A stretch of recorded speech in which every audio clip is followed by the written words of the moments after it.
안녕하세요. 지극히 사적인 책 읽기의 똑서입니다.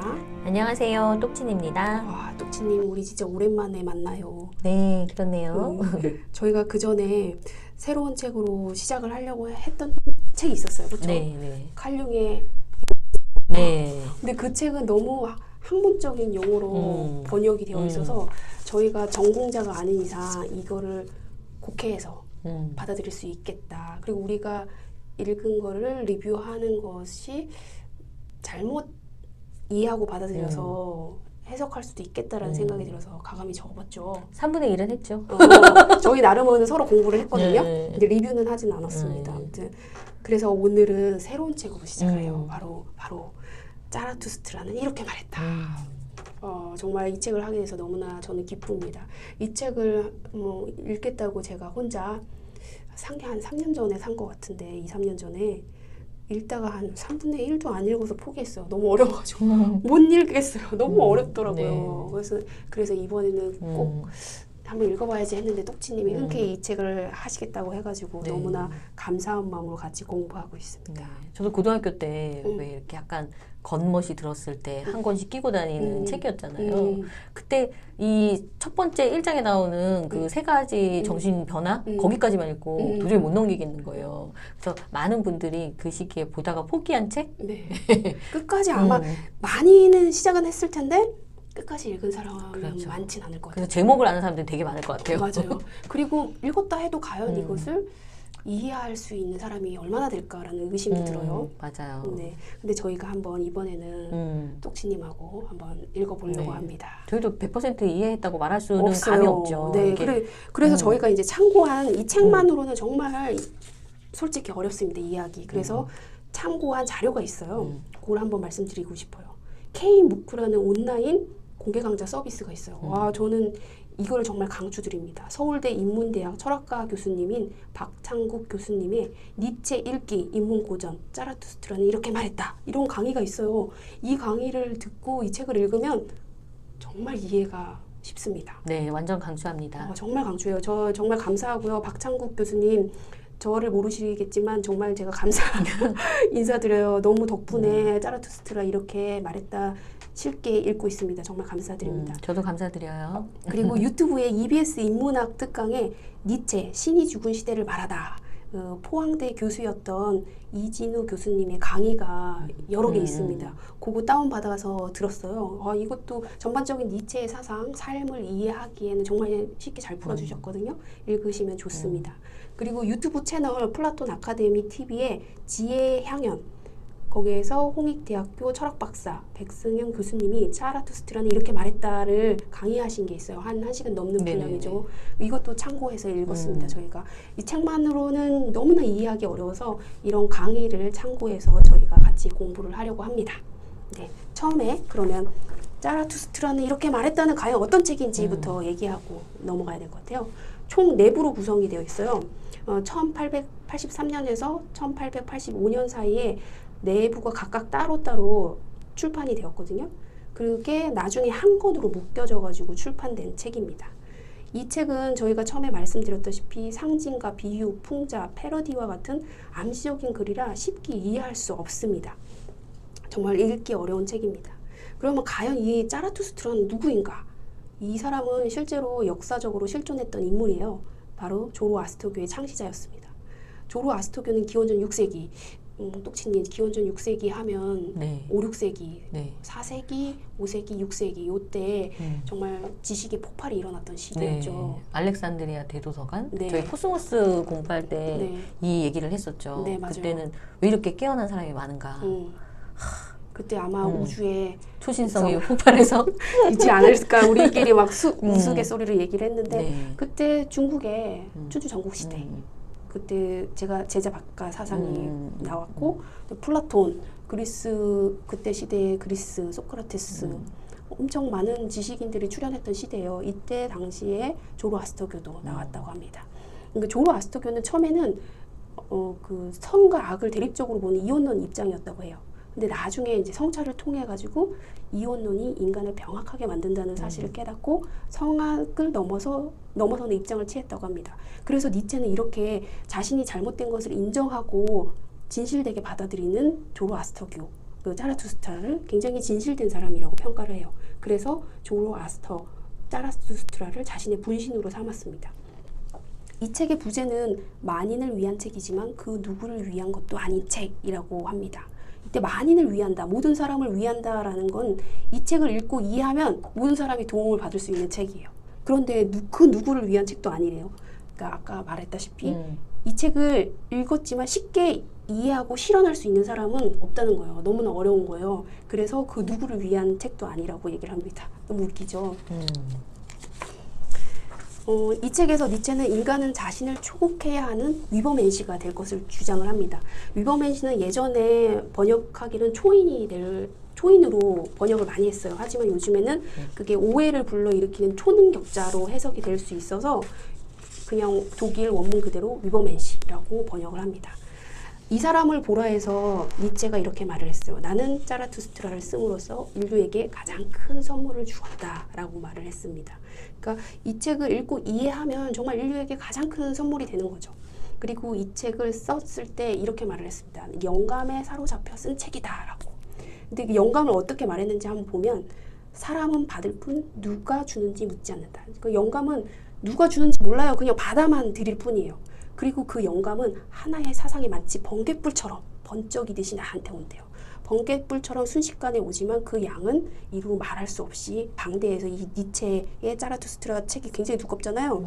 이걸 썼을 정도로 방대한 양입니다. 그리고 아무런 망설임도 없이 필연적으로 나에겐 선택의 여지가 없었다. 내가 선택을 할 수 있는 게 아니에요. 영감은 불현듯 나한테 갑자기 다가와요. 그리고 모든 것이 최고도로 비자발적으로 일어나지만 내가 자발적으로 선택할 수 있는 게 아니에요. 이게 나는 정말 누가 주면 받기만 하는 비자발적으로 일어나는데 근데 그 느낌이 나쁘지가 않대요. 어떤 느낌이냐면 자유의 느낌이고 무조건적인 존재, 힘, 그리고 신성의 폭풍 속에서처럼 일어난다라고 얘기를 합니다. 그리고 니체는 각부를 쓰는데 10일밖에 걸리지 않았대요. 하지만 이 초안이 10일이지 실제로는 한 3년 정도에 걸쳐가지고 다듬어서 책을 냈습니다. 니체는 어떤 압도적인 힘에 의해서 아까 말했던 영감에 사로잡혀서 이 책을 썼다고 하는데 그 힘은 억압적인 것이 아니라 자유의 느낌이었다고 얘기를 합니다. 니체의 생애를 한번 알아보려고 하는데요. 니체는 1844년 독일에서 태어나서 1900년 56세에 사망을 했습니다. 기독교 집안이었어요. 정말 아버지도 목사였고 어머니는 목사의 딸이었어요. 그래서 부모님도 니체가 목사가 되기를 바랬고 또 니체 또한 자기가 목사가 되는 게 당연하다고 생각을 했습니다. 니체가 5살 때 아버지가 돌아가셨고요. 6살 때 또 남동생이 죽었어요. 이후에 이제 어머니, 여동생, 외할머니 등과 함께 살기를 시작했대요. 근데 그 영원 회귀 사상에서 이런 얘기를 하는데 자기가 영원 회귀 사상을 부정적으로 보진 않지만 피하고 싶은 게 바로 어머니와 여동생들하고 같이 살았던 그 기억이라고 말을 하는데 그게 어머니하고 이 여자들끼리 살았던 기억이 좋지 않은 것 같아요. 아니면 남자인 가족들이 너무 빨리 사망한 것에 대한 어떤 트라우마 비슷한 게 좀 있지 않았을까. 네. 그러게 우리가 니체가 아닐까 왜 그렇게 말을 했는지는 잘 모르겠어요. 아무튼 그렇고요. 그리고 일찍부터 시, 음악, 철학에 뛰어난 재능을 보였어요. 어렸을 때부터 음악을 작곡할 정도로 뛰어났다고 합니다. 성격은 조용하고 과묵한 편이었다고 합니다. 14살에 김나지움에 입학을 했는데요. 이곳에서 바로 기독교 신앙을 버리게 됩니다. 와, 되게 신기했어요. 저는 이거 읽는데 14살이면 굉장히 어린 나이인데 그 부모님이나 사회에서 부여한 기준을 벗어나기 어려운데 기독교를 버렸거든요. 그래서 여기에서 신은 죽었다라는 말이 나와요. 이따가 똑치님이 그 니체의 기본적인 사상 설명해 주실 때 이 부분은 다시 자세하게 말씀드리겠습니다. 그리고 대학에서는 이제 고전 문헌학을 전공을 했는데 쇼펜하우어의 의지와 표상으로서의 세계에 심취합니다. 여기에서 이제 힘의 의지, 니체의 사상이 나오거든요. 근데 쇼펜하우어를 좋게 봤어요. 근데 쇼펜하우어의 그 염세주의 사상에 한동안 빠지긴 했지만 그것을 극복해서 나온 사상이 바로 힘의 의지입니다. 쇼펜하우어는 그 인간은 단순히 생존 욕망을 가진 맹목적인 세계 의지만 있을 뿐이라고 했지만 니체는 그것을 뛰어넘어서 자신의 힘을 강화하면서 자신의 강한 힘을 느끼고 즐기고 싶어하는 욕망이 있는데 그게 바로 힘의 의지라고 표현을 했어요. 이것 또한 나중에 이제 똑치님이 자세하게 설명드리겠습니다. 그리고 대학 시절에 바그너의 음악에 깊이 매료되었다고 해요. 나중에 바그너랑 사이는 좋지 않게 되지만 바그너하고 절친이었습니다. 저는 이 부분에서 네. 데미안이 너무 많이 생각이 나는 거예요. 거기서 싱클레어가 자기가 이제 성장하기 위해서 멘토로 피스토리우스를 만나잖아요. 그래서 굉장히 많은 영감도 받고 뭐 성장도 하지만 결국에는 떠나잖아요. 자기 스스로 깨달아야 되는 부분이니까. 그래서 여기에서 니체가 그 쇼펜하우어나 바그너를 만났을 때 멘토로서 만나서 진짜 많은 걸 배웠잖아요. 그렇지만 이제 결국은 떠나서 자기만의 독창적인 것을 맞아요. 창조하게 되는데 이게 딱 데미안이더라고요. 이 니체의 사상이 헤르만 헤스한테 크게 영향을 줬더라고요. 저도 그 생각 많이 했어요. 데미안의 그 주인공 싱클레어가 결국에 니체랑 비슷하게. 그러니까요. 그렇네요, 진짜. 네, 그런 생각이 들었어요. 그다음에 대학에서 학업 중에 25살 지도 교수인 리첼 교수의 추천으로 명문대학 스위스 바젤 대학의 교수가 됩니다. 엄청 뛰어났던 거예요. 하기도 없었고 논문 통과도 하지 않았는데 이 사람은 그 자체로 너무나 뛰어나가지고 바로 교수가 돼요. 그때 니첼의 추천서를 보면 이렇게 돼 있어요. 나는 젊은 나이임에도 이렇게 성숙한 청년을 본 적이 없다. 니체는 천재다.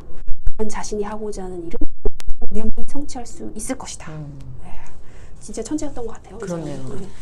음악도 잘하고. 그러게 말이에요. 그 다음에 이제 교수가 된 다음에 여러 책을 출간을 해요. 하지만 안타깝게도 그렇게 많이 팔리지는 않았습니다. 그리고 교수로 재직한 지 10년, 35살 되던 해에 교수직을 사퇴합니다. 왜냐하면 안 좋았어요. 평소에 편두통, 안질, 위장병, 만성적인 불면증으로 3일 중에 하루는 아팠다고 해요. 그래서 교수직을 계속 수행할 수 없었던 거예요. 이게 정말 이렇게 아프면 정말 살기 힘들었을 텐데. 그러니까요. 네. 그래서 그 후에 스위스, 이태리 등 기후가 좋은 곳을 찾아다니며 요양을 했고 저술에 몰두를 했대요. 이때 나온 것이 바로 자라투스트라는 이렇게 말했다입니다. 근데 안타깝게도 우리 많이 알려있죠. 니체가 이제 발광했던 그 사연. 45살에 이탈리아 토리노에서 비쩍 마른 말을 채찍으로 막 사정없이 내리치고 있는 마부를 보고 말이 가여워서 말에 목덜미를 부여잡고 말을 때리지 말라고 외치다가 졸도한 뒤에 발광을 해요. 니체가 경계해야 될 게 바로 동정심이라고 얘기를 했거든요. 그런데 이때는 그거를 유지하지 못했던 것 같아요.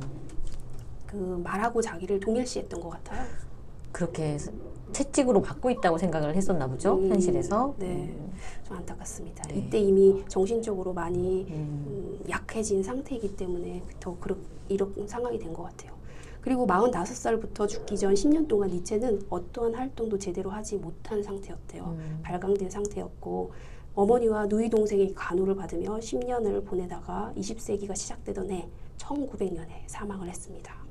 니체는 죽을 때까지 자신의 사상을 사회로부터 인정받지 못했거든요. 그래서 자라투스트라는 이렇게 말했다의 4부는 자비 출판을 했어요. 아무도 출판해주겠다는 출판사가 없었기 때문에 자기 돈을 들여서 출판했을 정도로 인기가 없었습니다. 근데 아이러니하게도요, 니체가 죽은 지 20년이 지난 후에 이제 전쟁이 일어나는데 그때 신화적인 인물이 돼요. 왜냐하면 1차 세계대전 당시에 전쟁터에 나간 청년들이 이 자라투스트라는 이렇게 말했다. 이 책을 배낭에 넣고 다녔다는 거예요. 그래서 그때부터 니체의 사상이 전 세계에 퍼지기 시작을 합니다. 정말 이 세상을 모르는 거예요. 그러게요. 그 네. 자라투스트라를 씀으로써 인류에게 가장 큰 선물을 주었다 이렇게 말했잖아요. 네. 이건 정말 확신이 없으면 할 수 없는 말이죠. 네, 네. 근데 이 말처럼 정말 선물이 된 것 같아요. 지금. 네. 지금 그 살았을 당시에는 우리가 받아들일 수 없는 인식 수준이었다면 이제 시간이 지나면서 사람들이 인식이 지금 좋아지면서 이 네. 책을 받아들인 것 같아요. 그러게요. 저희가 이걸 진짜 완벽하게 이해할 수 있는 사람은 사실 없잖아요. 니체 학계도 있더라고요. 그러니까 니체만 연구하는 학계. 그러니까 니체가 그런 말도 했더라고요. 이제 미래에는 자기에 대해서 연구하는 사람들이 생길 거다. 이런 것도 예측을 했다고 하던데 실제로 진짜 다 일어나고 있잖아요. 맞아. 그러니까 뭔가 좀 천재였나 봐 진짜. 내다본 걸까요? 그러니까 자기를 이해할 만한 수준이 되면 사람들이 자기를 인정하는 시대가 올 거라고 예견하지 않았을까요? 천재였던 것 같아요. 네. 그럼 저는 이제 니체 철학의 기본 사상이 되는 것에 대해서 이제 말씀드리려고 하는데요. 첫 번째는 이제 망치를 든 철학자. 이게 니체의 가장 유명한 별명이잖아요. 근데 이때 있었던 그 니체가 있었던 19세기는 다윈이나 마르크스나 프로이트 같은 사람들이 기존의 가치에 의문을 제기하던 시기였어요. 그러니까 종교적인 어떤 관념에 있었던 그런 가치관에 다윈이 진화론을 얘기했고, 마르크스는 사회주의나 공산주의를 얘기했고, 프로이트는 무의식에 대해서 이야기를 했잖아요. 그래서 이 시기에는 사람들이 다 기존에 있던 것에 대해서 의문을 품기 시작한 거죠. 그걸 가장 대표적으로 보여준 건 사실 니체고. 그래서 하이데거라는 철학자는 니체, 이 사상가의 이름은 그가 사유하는 문제를 대변하는 제목이다, 이렇게 말할 정도로 의심의 철학자, 질문의 철학자라고 그거의 대명사로 니체라는 말을 쓸 정도가 되었다라고 이야기를 하고 있어요. 그 다음에 세상에는 진짜보다 우상들이 더 많다. 이것이 이 세계에 대한 나의 사악한 시선이자 나의 사악한 귀이다.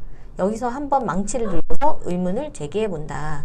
이 우상의 인데요. 아마 이글 때문에 망치를 든 철학자라는 별명이 생기지 않았나 싶은데, 진짜 세상에는 우리가 진리라고 생각하는 게 아닌 바보 같은 거짓으로 만들어진 그런 상들이 굉장히 많다는 거예요. 그 망치 들고 가서 깨면서 우리가 의문해서 진짜 맞는지 알아보자.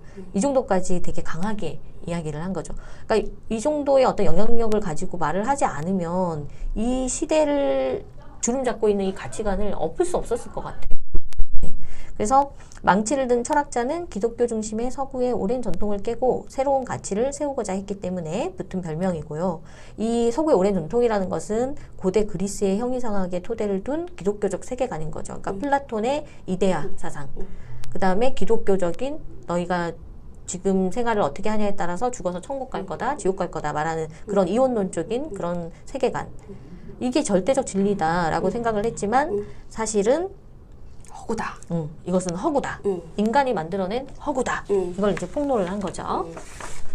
자, 두 번째 기본 사상은 신은 죽었다에 대해서 얘기할 건데, 니체가 한 말 중에서 가장 유명한 말이에요. 맞아요. 예. 니체는 잘 몰라도 이 말을 많이 들었을 것 그렇죠. 같아요. 신은 죽었다. 근데 이 말이 진짜 신은 살아 있었는데 죽었다, 이런 의미는 아닌 것 같고, 이제 제가 설명을 드릴 텐데, 이때 니체가 아까 똑선님이 말씀하신 것처럼 굉장히 기독교적인 가정 환경에서 성장했고 신앙심도 굉장히 깊었단 말이에요. 근데 그런 니체가 신은 죽었다라고 말할 수 있었던 건 그 시대의 분위기가 이랬다는 거죠. 왜냐면은 중세 시대까지는 세상에 어떤 일이 일어났을 땐 다 신의 뜻, 뭐 전염병이 돈다, 신의 뜻, 그러니까 뭐 어떻게 해라, 이렇게 종교에서 이야기를 하는 걸 사람들이 믿고 따랐잖아요. 홍수가 났다, 이거 신이 노했다, 뭐 이러면 그런 것들이 다 통했었는데, 이제 19세기에 들어오면서 자연과학이 발달하면서 어떤 재해가 일어났거나 전염병이 돌거나 이런 것들을 사람들이 그런 과학으로 인한 기술로서 다 극복하게 된 거예요. 그러니까 과학 기술이 발달했죠. 네네네. 그래서 이제 더 이상 기독교를 좀 믿지 않게 되고 신의 영향력도 적어지게 된 거예요. 이런 시대적인 분위기에서 신은 죽었다라는 말을 하게 된 거죠. 그래서 니체는 이 신은 죽었다라는 이런 상황이 어떤 사람한테는 위기가 될 수 있고 어떤 사람한테는 기회가 될 수 있다고 이야기를 해요. 그래서 종교의 믿음이 무너졌을 때 삶의 의미를 다 잃어버렸다 생각하면 끊임없는 허무주의에 빠지게 된 거죠. 그래서 염세주의나 허무주의에 빠지기 쉬울 수 있는 그런 위기가 될 수도 있고, 종교의 교리대로 살았던 나의 삶을 이제는 나의 힘으로, 자신의 힘으로 한번 진정한 삶을 개척해보자, 이러면 기회가 된다는 거거든요. 이렇게 사는 사람이 바로 위버맨시가 되는 거죠. 자, 그래서 이제 인간은 세상에 대한 통찰을 가지고 스스로 자신의 삶을 개척해야 한다라고 말을 하고 있어요. 이렇게 할 수 있는 사람이 바로 다음에 말씀드린 위버맨시입니다. 아까 똑소님께서도 잠깐 설명을 하셨는데, 이 위버맨시가 예전엔 초인이라고 번역됐다고 했잖아요. 그래서 영어권에서는 슈퍼맨, 오버맨 뭐 이렇게 해서 약간 초능력을 가진, 인간을 완전히 초월해버린, 그렇게 의미가 오해될 수 있어서 그냥 독일어 그대로 위버맨시라고 번역을 하는 경우가 굉장히 요즘은 많다고 해요. 그래서 니체는 이 신이 더 이상 인간의 삶을 좌지우지할 수 없으니 새로운 인간상이 나와야 한다. 그래서 건강한 미래를 열어야 한다. 이 인간이 바로 위버맨시다. 이렇게 이야기를 한 거예요. 그럼 위버맨시는 신에게 의존했던 삶을 자기 자신의 힘으로 살아야 하니 자기를 일단 극복하는 거예요. 현재 자신을 극복해서 자기의 삶의 주인 역할을 하고, 이제 신이 주인이 아닌 거죠.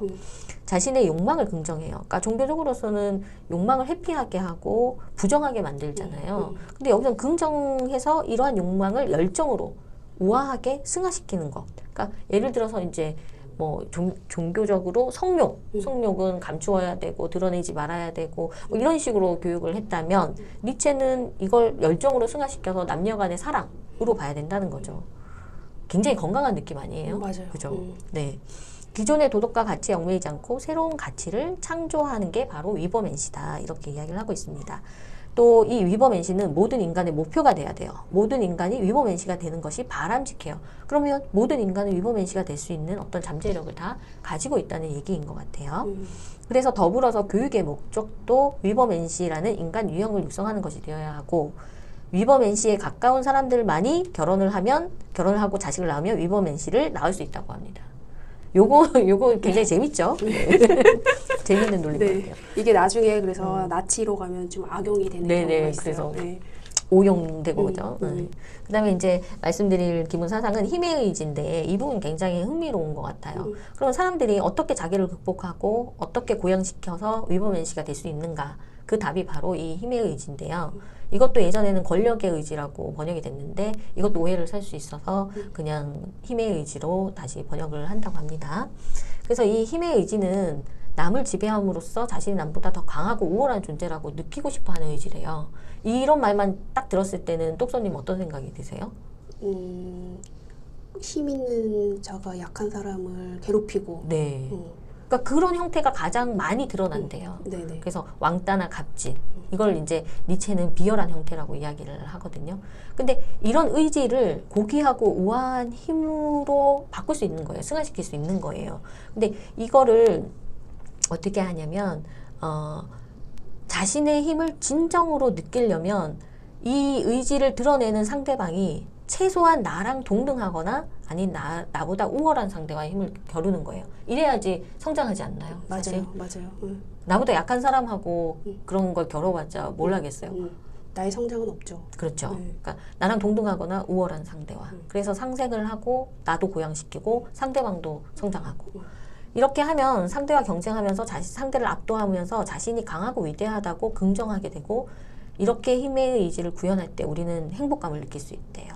그래서 주인이 되려는 의지로 기존의 가치를 넘어서 새로운 가치를 창조하고 자기 자신을 고양시키고 강화시킬 수 있다. 그래서 위버맨시가 되도록 몰아가는 거예요. 힘의 의지에서. 그래서 모든 인간은 힘의 의지의 주체임을 긍정하고 이 세계도 수없이 많은 힘의 의지들로 얽혀 있어요.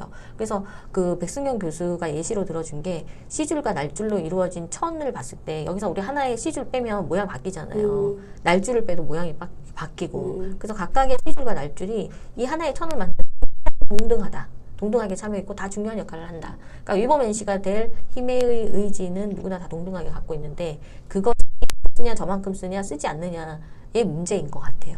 그래서 이렇게 인간들이 다 이런 힘이 크던 작던 간에 서로 관계 맺고 동등하게 이 세계를 구성하고 있으니 서로를 강화하고 고무하고 상생시켜주는 그런 역할까지 이제 한다는 거거든요. 그래서 심지어 니체는 나의 적까지 긍정을 하게 돼요. 그래서 이 적에 의해서 나 또한 좋아지겠구나. 그래서 진정한 적은 진정한 벗이다 까지 이제 이야기를 하죠. 저는 이 적을 선의의 경쟁자라고 인식을 했어요. 그러니까 내가 선의의 경쟁자, 나보다 약간 좀 우위에 있거나 나랑 동등한 위치에 있는 경쟁자와 경쟁을 하다 보면 나는 정말 성장할 수밖에 없거든요. 내가 점점 좋아지는 거죠. 그 선의의 경쟁자 덕분에. 그쵸. 그게 바로 진정한 벗이고 그래서 긍정하는 것 같다는 생각이 들어요. 네. 그래서 저도 이거 공부하면서 정말 그냥 우리가 생각하는 적은 나의 시기와 질투에 의해서 만들어진 적인 경우가 굉장히 많은 것 같아요. 근데 시기와 질투는 사실 버려야 되는 거잖아요. 우리가 갖지 말아야 되는 감정인데 그걸 빼고 적을 보면 진짜 선의의 경쟁자, 나의 벗, 나를 고양시켜 줄 수 있는 어떤 원동력 이렇게 볼 수 있을 것 같아요. 저는 아까 똑치님이 힘의 의지를 진짜 참나, 진화가 하는 말, 목소리라고 하신 부분으로 이해하니까 너무 잘 이해가 되더라고요. 그 말이 굉장히 인상적이었는데요. 다음에 4부에서 자세하게 한번 설명해 주시죠. 네, 알겠습니다. 네. 그 다음에 이제 마지막으로 영혼회귀에 대한 기본사상에 대해서 말씀드릴 건데요. 이것에 대해서 제가 니체의 에피퍼니라는 말을 썼는데 이 말을 제가 되게 좋아해요. 이게 이제 영어 표현인데 무라카미 하루키의 직업으로서의 소설가 그 책을 읽을 때 이 단어를 처음 알게 됐어요. 무라카미 하루키가 어느 날 갑자기 불현듯 깨달음을 얻게 되는 그 상황을 이렇게 표현을 했거든요. 근데 이 말의 뜻이 진짜 갑작스러운 깨달음? 이런 의미더라고요. 방탄의 노래 제목이기도 하고요. 저희가 그래서 방탄의 그 사상을 굉장히 좋아합니다. 저희 공부하는 거에 다 걔네 노래가 다 있어요. 맞아요. 네. 네, 방탄과 항상 함께 합니다. 네. 네, 그래서 제가 여기다가 제목을 니체의 에피퍼니라고 이렇게 달아봤는데 어떤 깨달음을 얻었냐면 어느 날 갑자기 영혼회계에 대한 깨달음을 확 느낀 거예요. 그래서 박창국 교수님이 이 부분에 대해서 일화를 설명해 주셨는데 니체가 굉장히 많이 아팠잖아요. 그래서 이제 교수직을 그만두고 요양을 하게 되는데 스위스에서 요양할 때 이제 호수를 이렇게 산책하고 있었나 봐요. 근데 큰 바위 근처를 지날 때 갑자기 영혼회귀 사상 딱 이렇게 온 거예요. 근데 이제 이 영혼회귀 사상 많이 아실 텐데 모든 것이 영원히 반복된다는 거잖아요. 그래서 과거에 경험했던 모든 고통과 고난이 영원히 그대로 반복될 것이다. 그러니까 우리가 사후세계론을 이야기할 때 사람이 죽으면 천국과 지옥을 가거나 아니면 자기가 쌓은 카르마에 따라서 윤회를 하거나 해탈을 하거나 근데 세 번째 어떤 사후세계론으로 영혼회귀 사상을 이제 니체가 새롭게 이야기를 한 거죠. 내가 죽으면 내가 지금 살고 있는 삶이 내가 다시 태어나도 또 이 삶을 사는 거예요. 이게 영혼회귀 사상인데 이런 것이 근데 사람들이 이전에는 좀 어떤 내가 죽으면 더 나은 삶이 나를 기다리고 있을 거야 라는 기대감이 있잖아요. 근데 이 영혼회귀 사상을 믿으면 그런 기대감 자체를 가질 수가 없죠. 맞아요. 우울하죠. 똑같이 이 네. 삶이 이제 진행되니까요. 허무하고 진짜. 그쵸. 네. 그래서 니체는 이 영혼회귀 사상의 영감에 사로잡혔을 때 자신의 고통스러운 과거를 얼마든지 못하면 오라고 외치면서 긍정할 수 있었대요. 그러니까 너무 아프니까 3일에 한 번씩 아프고 막 이러니까 얼마나 힘들었겠어요. 사람들한테 비판받고 자기의 사상이 이해되지도 않고 그러니까 그런 것들 이런 삶이 올 테면 다시 와봐 이렇게 긍정할 수 있었대요. 근데 그 순간에 자신이 겪었던 모든 고통이 다 반복되어도 좋다고 여길 정도로 어떤 생명력이 고양되는 체험을 했다는 거예요. 이게 제가 이해할 때는 그런 느낌이 들었어요. 그러니까 어떤 같은 상황이 있는데 어떤 관점으로 보냐에 따라서 정말 다르잖아요. 근데 이 니체는 이 상황에서 어떤 고양된 상황에서 같은 상황을 보면 다른 관점에서 진짜 볼 수 있겠구나. 그럼 관점이 달라지면 삶이 달라지니까. 네. 네, 그래서 니체는 이런 고통과 고난이 다시 반복되어도 좋다고 긍정하는 사람이 정말 건강한 사람이다라고 이야기를 했고요. 과거에 이제 삶의 중심이 신이나 천국에 있었지만 이제는 대지, 지상, 이런 현실, 지금 이 순간, 매 순간순간에 존재하는 것 이런 것이 중요해진 거죠. 왜냐하면 지금을 잘 살아야 될 거 아니에요. 다음에 또 반복이 되는데 계속 나는 이렇게 우울하고 염세주의에 빠지고 허무주의에 빠지고 이렇게 살 수는 없잖아요. 그래서 이렇게 어떻게 지금 이 순간 잘 살아야지 하면 정말 생명력이 충만해지긴 할 것 같아요. 그래서 이 어떤 분들은 이 영혼회귀 사상을 정말 이 영혼회귀 사상으로 해석을 하는 게 아니라 어느 정도로 너의 삶을 긍정해야 되냐면 네 삶이 죽어서 또 펼쳐질 거야. 그래도 너는 이 삶을 받아들이고 긍정할 거야 라고 이제 이렇게 이런 의미가 아닐까. 그러니까 정말 사후세계에서 죽어도 계속 이 삶이 반복된다는 의미보다는 이 정도까지 너의 삶을 긍정해라. 이렇게 이제 해석을 하는 분들도 많더라고요. 네, 오늘은 여기까지 하려고 합니다. 다음에는 짜라투스트라의 머리말과 일부 내용을 일부 할 겁니다. 다음에 또 만나요. 안녕.